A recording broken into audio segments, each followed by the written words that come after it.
When it comes to public safety, I think that we really have to take care of our officers that are out there putting their lives on the line each and every day.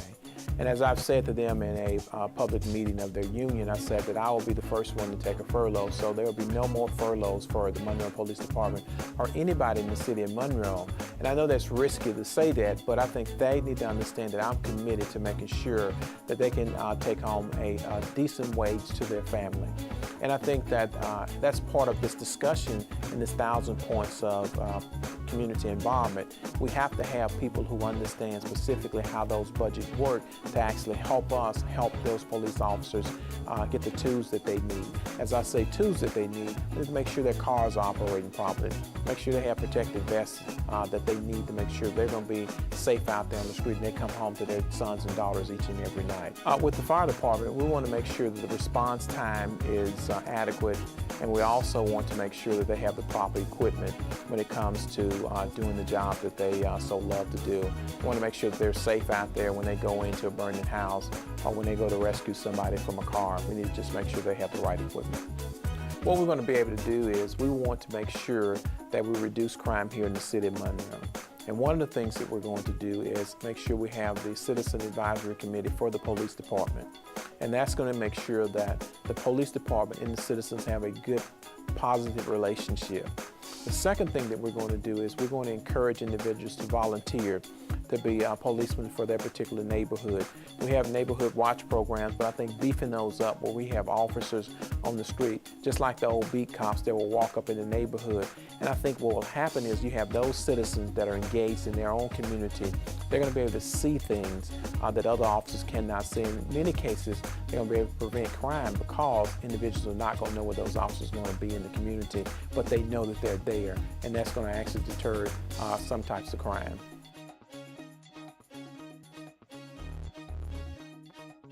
When it comes to the homeless, we think that there needs to be an additional facility that houses the homeless, specifically on those rainy nights, those cold days, and those hot summer days. We need to have a place for those individuals who are down on their luck, who have slipped through the cracks and sometimes are not recognized.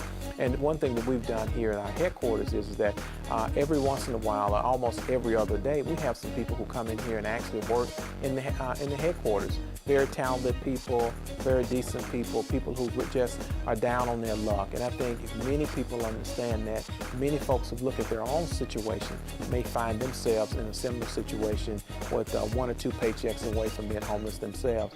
So we want to show and demonstrate through our campaign that we're committed to every single citizen here in the city of Monroe.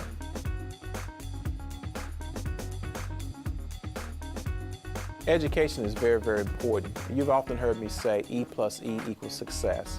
Education and economic development would mean success here for the city of Monroe. And when it comes to education, we have to really invest in those young people. And I think the teachers are doing a great job. But I'm here to tell you that I'm a product of the Monroe City School System. And being a product of the Monroe City School System, I know that there are people in there who really care about the young people. And I think that there are many people throughout this country that are products of the system also, of the Monroe City School System. And with that being the case, I think that that proves that, guess what, we have some value there. We just got to capitalize on the value that we have right there. And also how we're going to do that from a city perspective. We're going to make sure that there's learning communities throughout the city of Monroe and our community centers by partnering with the CenturyLink, by partnering with the Chase, by partnering with the local banks to make sure there are computer labs in each one of those centers. Partnering with CenturyLink, making sure those places are wired or wireless so that our young people can have access to the World Wide Web, because the more information they have, the better decisions that they can make. And I think that is so important for the success here of the city of Monroe. And also it shows those young people through that youth committee, through that youth council, through the youth activities that we really, really value the young people here in the city of Monroe.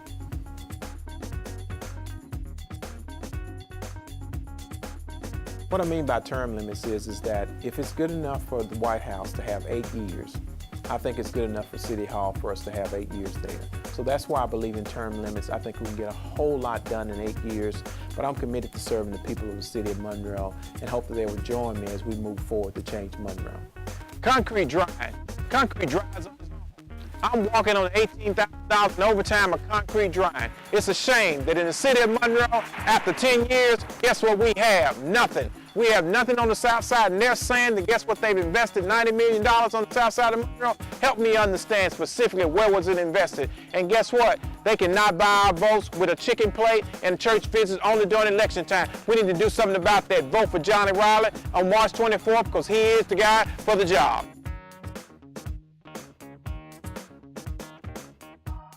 My business plan is a very simple business plan.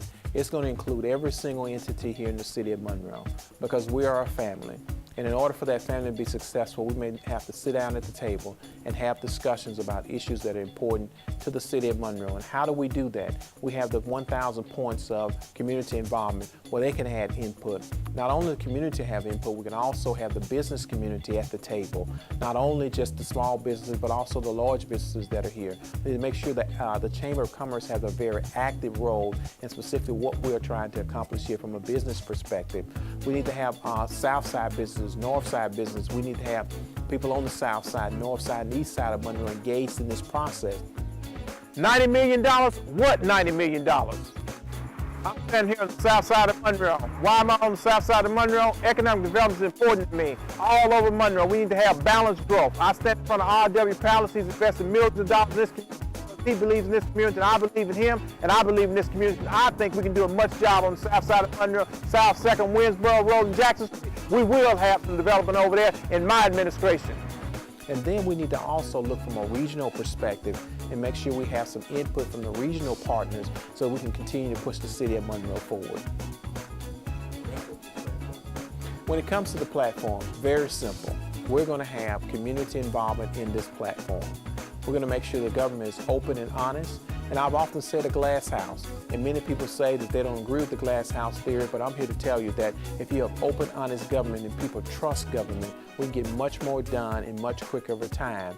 And then there won't be so many questions when you provide the information to the media on a regular basis, and they won't see that there's something that we're trying to hide. They'll see that we're very forthcoming in what we're attempting to do.